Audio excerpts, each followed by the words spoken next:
My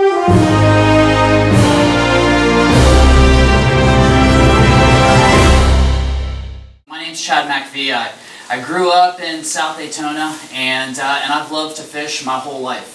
I've worked as a shark fisheries biologist for the University of Florida, going out on commercial fishing boats and collecting research.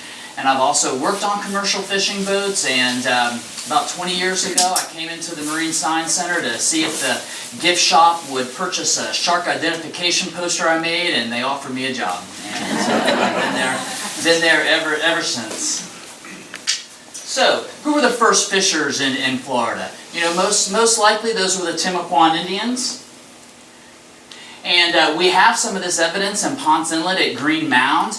And so this mound tells a story of how these Indians survived. 80% of their diet was shellfish. They also ate some bony fish, drum, catfish, flounder, and also some sharks. And a little bit later on in the life, they found also some deer bones too, when they started to hunt for deer.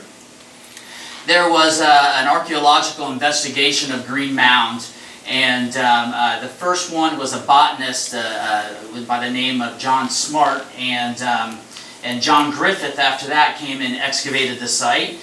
But how did the Timucuan Indians fish? That's what we're here to learn about the history of fishing. Well, they built fish weirs right here. And the fish weir right here is a trap. You can see that fish hit this fence right here, and they'll follow that fence and go right into the weir right here, where they could scoop them out with nets and spears. Also, they used dugout canoes. I like to think that this area right up here is where someone would stand and throw their cast net or spear fish. And they also used nets. And so these nets right here were made out of palm fibers. And so they did not last as a lot of the artifacts that we know. But a gentleman named Cushing and Marco found this net right here and donated it to the University of Florida. And well, you have these nets right here, and you need something to make the top of it float, and then you need to make the other part of it sink right here. And so these are ponderous arch shells right here. You see these on the beach all of the time. And that's what they use for weights, because you see how they nestle together like this. You'll see this one right here has a big hole in it right here. That would be indicative of what they would use for their weights right here. You can see right there. And the ones with the small holes right here, those are from oyster drills, another type of snail that feeds on bivalves. Okay, and so then we have first contact. Now the Spanish were here for gold. The Spanish didn't do a lot of fishing. They just probably got fish from the Timucuans and other resources. So you see right here, Ponce Inlet. I'll fly through some of these signs right here. So this right here shows some of the Timucuan and R right here, some of their locations, including Nocoroko up here in the Tomoka River, which was the chiefdom there. And so for the longest time, there was just a lot of mosquitoes. And as they decided to turn Florida into more of a garrison than to actually try to colonize and make Florida a settlement. Well, that all changed at the Treaty of Paris. And just by the way, about 254 years after first contact with the Spanish, the last Timucuan Indian died in Cuba. So as we know, Turnbull came over and brought Italians and Menorcans to the area, and they had some area over north of the inlet right here. Turnbull had some of that area right there. And the story is that Antonio Ponce was working that area during this time and had an orange grove and first settled in that area. And we talk about mosquitoes, and one thing I always like to talk about is if you think mosquitoes are bad now, you can imagine living back in those times. And Nora Hurston right here, she tells a story about Eatonville. And it's a folk story, and the story is that God was walking down the long road to Palatka, and the devil was walking on the same road, and he saw God, and he hid behind a stump, not because he was scared of God, but it was around Christmas time, and he wanted a Christmas present out of God. So when God walked up, the devil jumped out from behind the stump and said, "Christmas gift." And God looked back over his shoulder and said, "You can take the East Coast." And that's why we have mosquitoes and storms. Because they call that the devil. They call this area the devil's property.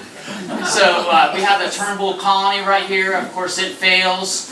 The Second Treaty of Paris. It's interesting because the Second Treaty of Paris goes back to the Spanish period. And so the King of Spain said, you have to promise that you're going to be loyal to Spain if you want to stay here. And so a number of the Pasettis and the Pons signed this part right here, but Antonio Pons did not sign it because they think that he was back in Ponce Inlet, still working the land. He's driven off by the Indians. Florida is acquired by the U.S. Of course, 1834, the lighthouse south of the inlet. And then in 1842, Bartolo Pasetti builds a house. Okay, two important people right here as far as the settlement of Mosquito Inlet, especially the north side right there. So the Pons and the Pasettis are very closely related. You can see a lot of them. The Pasettis married the Pons and back and forth. So this would be probably the first permanent settlement in Ponce Inlet right here, the early Pasetti house, 1842. And at this time right here, probably the number one way to survive was from the sea, was fishing and hunting. So back in these times right here, they relied on the sea and the river to survive. Pasetti, Bartolomeo Pasetti, he sells part of his land grant to help build the Ponce Inlet Lighthouse, and with that money he is able to build a larger boarding house because at this time right here you have also the Ormond Motel starts to get built, starts to bring in more people with money into the area, and they're sportsmen and they want to fish, and Bartolomeo and his wife Martha Wickwire, they have this boarding house and they take them fishing, and so Ponce Inlet becomes very, very popular. In 1870, Nathaniel Hasty, he's a proclaimed pirate from New England, and he's delivering a sawmill through Ponce Inlet. The ship that he's on, he's captain of, sinks, and somehow he's able to sue the sawmill company and able to purchase land in Ponce Inlet.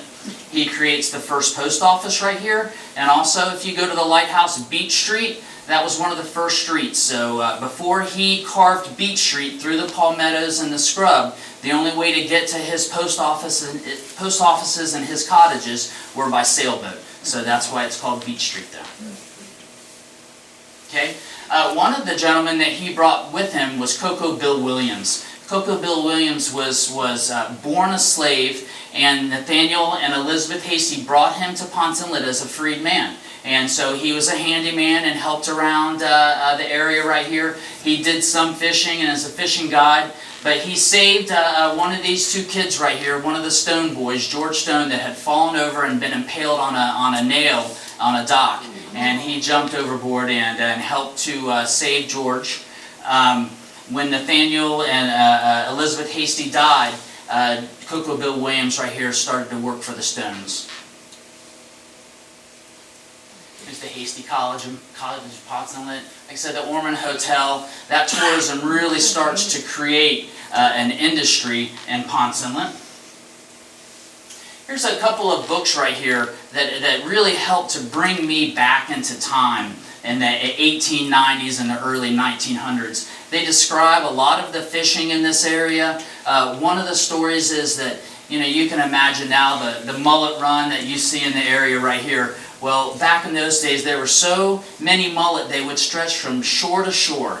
And the dolphins and the sharks and the Jack Crevalle feeding on all of these mullets was described as distant artillery shells. And so when the lighthouse keepers and the few people that lived in Ponce Inlet back in those days, they would take their boat and they would row it out into the channel, and they would anchor it up and put a lantern in the boat, and the mullet would get scooped, and they'd come out the next morning and their boat would be full of mullet. This Camping and Cruising in Florida is another great book to bring you back into time. And he's at Rockledge, a little bit south of here, and they're fishing for red drum. And so they go, and the settlers there, they had never seen a red drum before. All they did was fish for mullet because that was the easiest and best staple to survive. So it's a little bit different now when we have sportsmen and all of these different types of fish to fish for, rather than actually, using this resource to survive. So this was a picture by William Gregg that wrote When and Where, How to Catch Fish on the East Coast. And I just happened to find this other picture. He was a pretty good biological illustrator, because look at this picture right here. Wow. Pretty accurate. Here's some of the fishing reels and lures that he used back in those in the early 1900s. Another gentleman that lived in Ponce Park in the early 1900s is Jesse Lindsay. Jesse Lindsay was called the Giant of Ponce Park. He was 6'8" tall, and he was so strong he could row a rowboat full of people in and out of the inlet against the tide. See here with Sheepshead. He was also very, very well known for his smoked fish. You can see the picture on the right over here is him smoking fish with probably Martha Wickwire. And so Jesse Lindsay, actually the boat ramp in Ponce Inlet is named after him. The story is that he started in Savannah and started walking south until he found a job in Ponce Inlet. So this is the Stone family right here, Frank Stone and Annie Osmond. So Frank's brother William worked on a railroad and out of Cocoa, and when it was going through there, or working its way that way, and the Stones found their way to Ponce Inlet. And they started working for the Hasties. They also worked at the La Ponce Hotel right here. So this is one of the beautiful hotels back in Ponce Inlet. Back in those days, a lot of Ponce Inlet was destroyed by a brush fire. But the Stones worked at this hotel, and they had 3 kids. One of their sons, his name was Jake, and he grew up fishing. This is what Front Street would have looked back in the day. To the far left right there is La Ponce Hotel. So there was a lot of beautiful houses and hotels back then. Front Street. It's changed a lot now. So back in those times, were also, like I said, it was a different way to live. And so this right here is a large loggerhead sea turtle. A lot of the settlers survived off the sea turtle eggs. They used to bake cakes and also would eat the turtles themselves. This is a pod of pilot whales that were stranded on the beach. You can see the lighthouse back in the back right there, people on horseback. They removed all the blubber from the whales. Apparently there was someone from New England that knew how to process these whales, and so were able to remove the blubber for the oil for their lamps, and then they dynamited the rest of them. There's a great story right here about that stranding right there.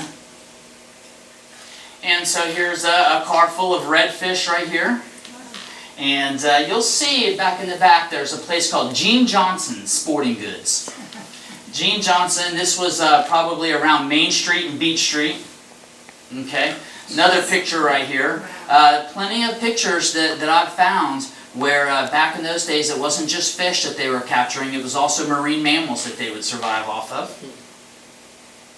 So this is Gene Johnson started off as a bicycle shop. And what surprises me the most is that seeing these pictures is that these Goliath groupers and Warsaw groupers right here were caught at the Main Street Bridge. Wow. Things have really changed, huh? They're caught at the Main Street Bridge. And you can see right here when he had his bicycle shop, he's still got a little sign in the back right there. It says fishing tackle, maybe 25 or 5% off. I drive down Beach Street to my mom's house all the time, and it just... I wish I lived back then. not that I don't wish I lived now. But.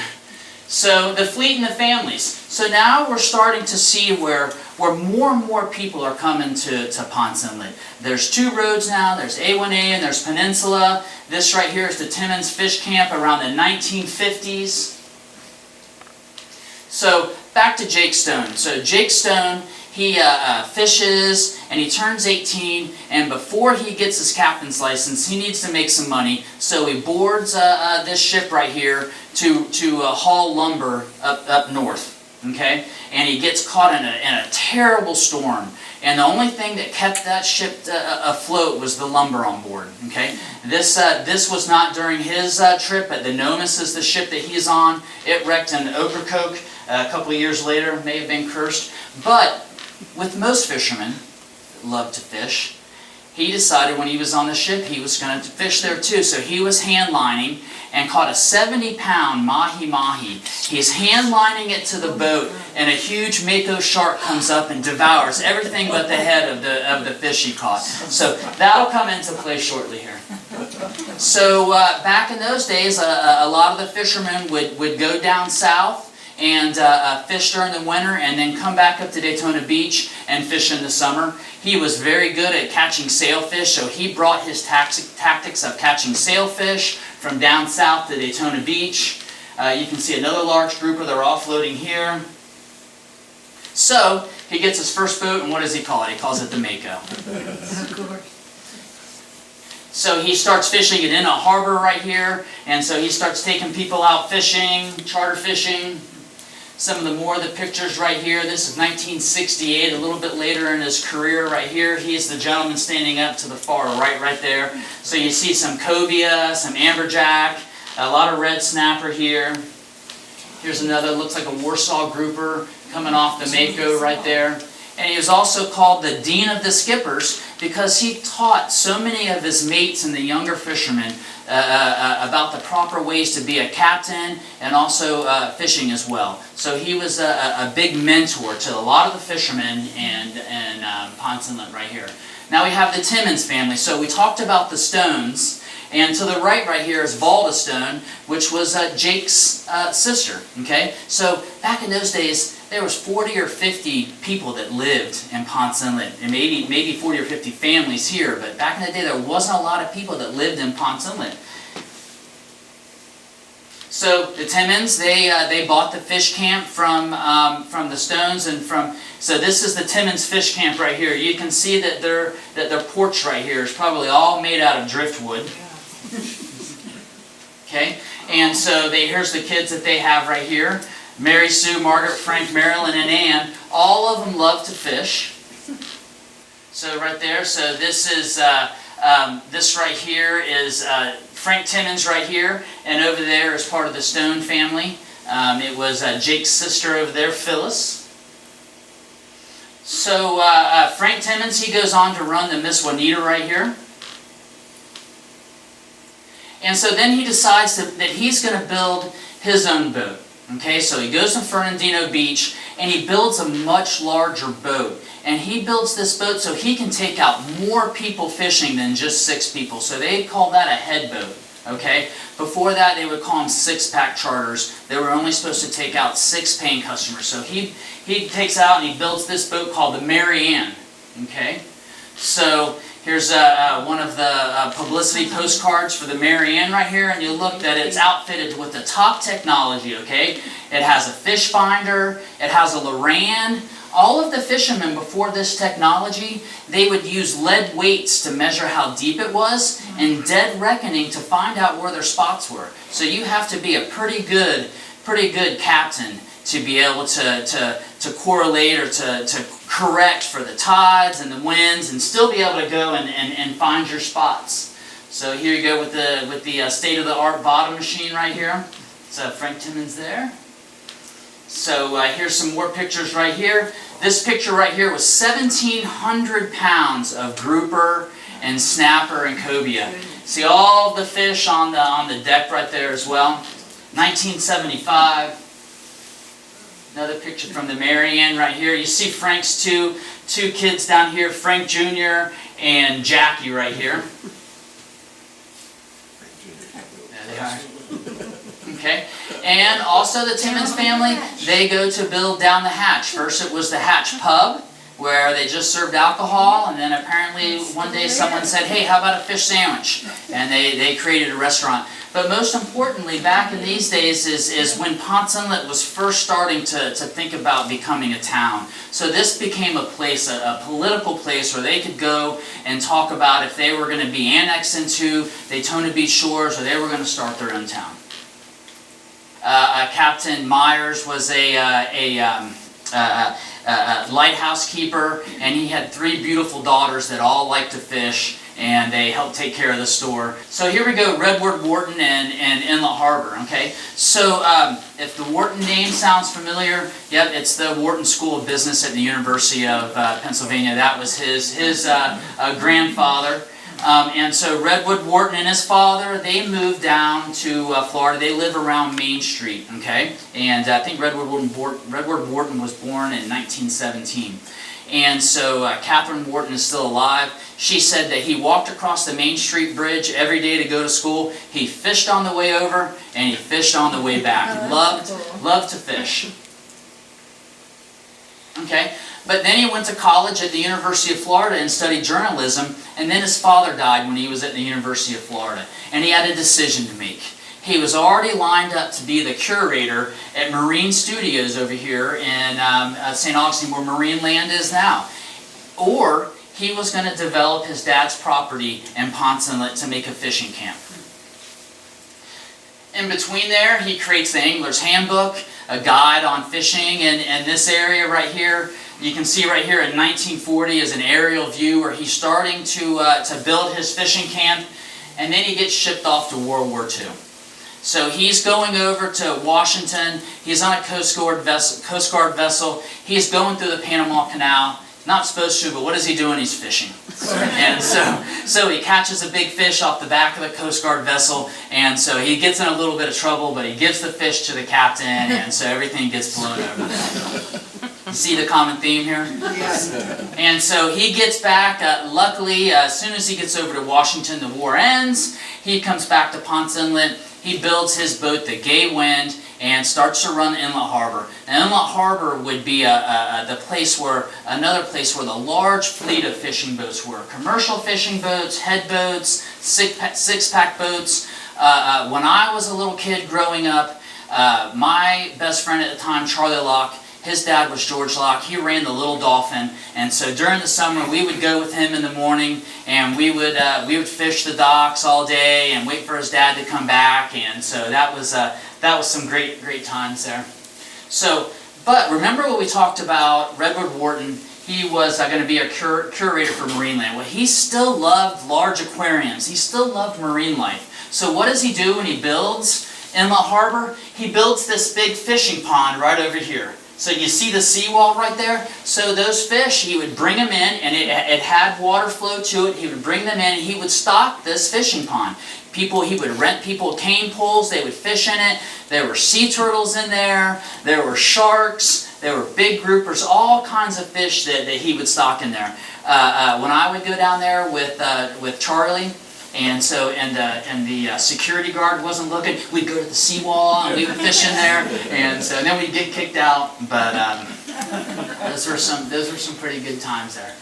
And so, but Redwood Wharton was very particular about the fish he put in there, and he also wanted to make sure that they were acclimated to his pond. So he didn't just dump them in there. He would stay and watch and make sure that they were acclimated to their environment before he walked away right there. One thing about Redwood Wharton is that not only was he probably one of the best at predicting the weather, but he also started to see changes in the fishery. And one of the things that made him mad more than anything were these sportsmen that would go out and catch all of these fish, take a picture of it, and then dump them right back into the water.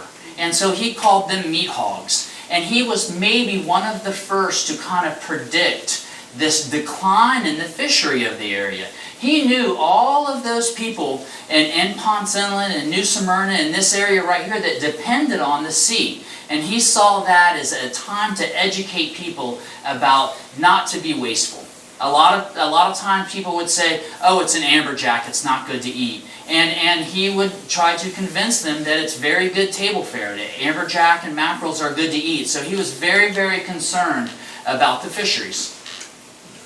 One of the things that happened around this time in 1976 was the Magnuson-Stevens Act. Okay, before this Fisheries Act was created, foreign fishing vessels could come up to 12 miles up to our shore with longliners and draggers and take all of the United States resources. So this Fisheries Act created a 200-mile economic zone around the coast of Florida and around America. Okay? Another thing that it did was that it created fisheries management plans. Now, if you're a fisherman and you talk to a lot of fishermen, you know there's arguments back and forth about fisheries regulations and things like that. I personally believe that in the United States we're very lucky to have these fisheries laws. If you go to other countries that don't have these laws, then you see a lot more of the overfishing and stuff. But what these fisheries management plans say is that for every species of fish that is harvested, that there needs to be a management plan in place. And they're not easy to make. They're not always based on the most best exact science, but it is a plan that we have to help create sustainable fisheries. And that's what Redwood Wharton wanted, was a sustainable fishery that could support the fishermen and also make sure there was something there in the future for my grandkids to have. Okay? So, during this time of the fisheries plans right here, the fishermen, they felt that they were left out of these management plans, okay? One of the ones that felt very strongly about the management plans and also about the science and being involved in it is Jimmy Hull, okay? Jimmy Hull grew up loving to fish, like a lot of us right here. As soon as he turns 18, he gets his captain's license and starts chartering boats. This is his first boat right here, the Banshee right here. He also commercial fishes. He would fish from Ponce Inlet all the way to Charleston and back, fishing for groupers and snappers. Loved fishing for sharks. And so, like a lot of fishermen, he started a family. And he started to have kids and realized that being gone for a month at a time wasn't the best for the family. So he decided that he was going to look for a new niche. And being from Ormond Beach there, he decided to open a very small retail section. He would go from Ormond to New Smyrna to Fager's Market every day, buy his seafood from Fager, bring it back up to Ormond Beach and sell it. And so, being the creative person that he is, he started a small place where he could sell seafood out of there, and that turned into the restaurant now, Jimmy Hull's, who employs over 100 people. One of the things that Jimmy Hull did was he was very, very involved in the fisheries management plans, and a very important part of that process called the data assessment. Okay, so he was there to talk about the fish and the populations that he was seeing. He also hired his own scientists to provide pieces of data that he felt like the National Marine Fisheries Service was missing. Okay, and then also started this Southeastern Fisheries Association, which was a group of fishermen that could pool their money together to help achieve their goals. So here we have Rusty Hudson right here. So his uncle was Jake Stone. We talked about Phyllis, that was his mom there. So I call Rusty the captain of sustainable fishermen, or fisheries right here. As a little kid right here, he would go fishing with his uncle, Jake Stone. Okay, and he would fish in this area during the summer. Then he started to be a captain of a shrimp boat. Believe it or not, there used to be 200 fishing vessels, shrimping vessels, that would come out of New Smyrna. 200 shrimping vessels called New Smyrna home. Okay? That's quite the difference than there is now. But Rusty Hudson, he was very innovative. And the shrimping industry was facing a large problem. Sea turtles were getting killed in their nets. And we had the Environmental Species Protection Act. Okay? So Rusty Hudson played a large role in the turtle excluder device that helped to provide sea turtles an escape route out of the net and keep the fishing industry open. This is Rusty Hudson. Can you this great white shark was caught in Ponce Inlet. And so one of the things that Rusty did was Rusty would end up being the hired liaison for the fishermen to show up at these meetings right here and be a voice for the fishermen, and also to try to talk to the scientists about the data and the fisheries management plans. So I've been to some of these meetings. They're important. Wouldn't say they're the most fun you've ever had. But here's Rusty to the right here. My circle's a little messed up right here, but he was heavily involved in that. But one of the great things that that Rusty and Jimmy Hole realized is that the scientists were basing a lot of the current fish populations on historical levels, but they had no historical data. So what Rusty did, a lot of these pictures that Rusty gave me, Rusty's got thousands of pictures of fishermen that came back and took those pictures that we see that are all in the nails and stuff right there, right? So what Rusty was able to do is he was able to use photogrammetry, okay? He knew that back in the days right there, a 2x4 was actually 2 inches, not 1.5 inches. Whoop. So he was able to use photogrammetry to measure these fish, identify them, and provide that historic data that was missing. And so here we have the future.